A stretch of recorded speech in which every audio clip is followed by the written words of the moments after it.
আমরা এখন দেখতে পাচ্ছি নদীর মাঝখানে একটা করে কলম উঠছে, যেটা বর্তমান সময়ের আনুমানিক যে ভারতবর্ষের বৃহত্তম ব্রিজের কাজ চলছে।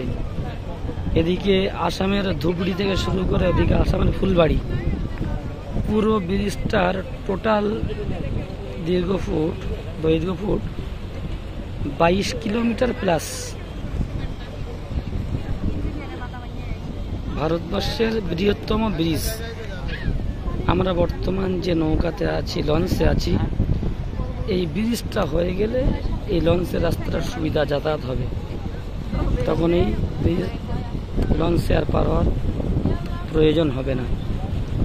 বর্তমান যে ব্রিজ দেখছেন আপনারা, জি তো এখন আমরা আছি ভারতবর্ষের বৃহত্তম ব্রিজ এর কাজ চলছে। ওদিকটা অনেকটা হয়ে গিয়েছে, অনেকটা হয়ে আসছে ওদিক থেকে। ঠিক এমনই ভাবে এদিকের মাথাও অনেকটা কাজ হয়ে আসছে। এই দিকের মাথা দেখতে পাচ্ছেন না আপনারা, আরো ওপারে দূরে আছে, দেখা যাচ্ছে না গাছের জন্য। ওই কাজ চলছে, এই কাজ চলছে, আরো দূরে থেকে হয়ে আসছে। টোটাল এই নদীটা আসামের ধুবড়ি জেলা থেকে আসামের ধুবড়ি থেকে শুরু করে আসামের ফুলবাড়ি পর্যন্ত টোটাল ব্রিজের দৈর্ঘ্য 22 পয়েন্ট কত 22-এর প্লাস, 22 কিলোমিটারের বেশি, যা আসামের তথা ভারতবর্ষের বৃহত্তম ব্রিজের কাজ চলছে, যেটা আসাম নদীর তীরে। আমরা বর্তমান লঞ্চে যাচ্ছি, পরবর্তী সময়ে এটা লঞ্চে যাওয়া লাগবে না, এই ব্রিজের উপর দিয়ে গাড়ি যাতায়াত চলবে। এই কাজ চলছে।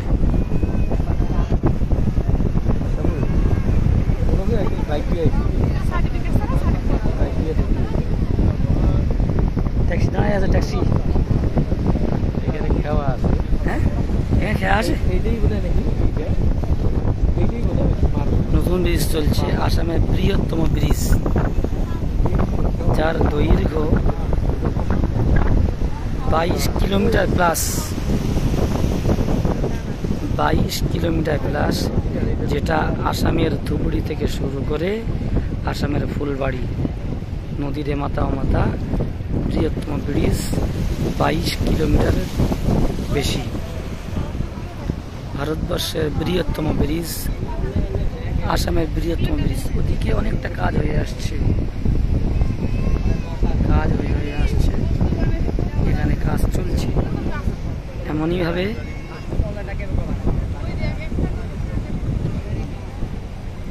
এক একটা কলম এর কত দৈর্ঘ্য হতে পারে? এই কলমগুলো চওড়া এ সাইড ও সাইড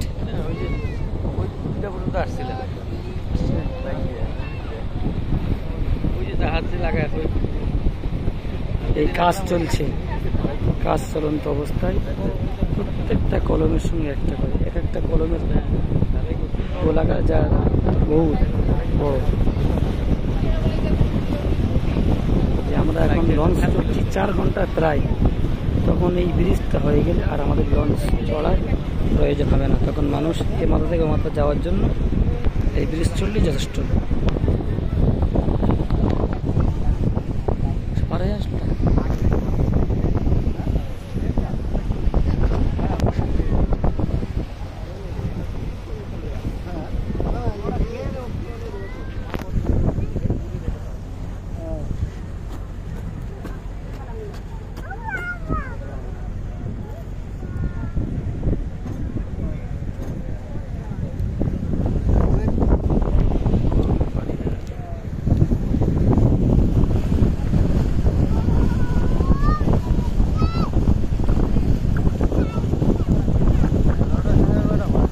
না, 10:30।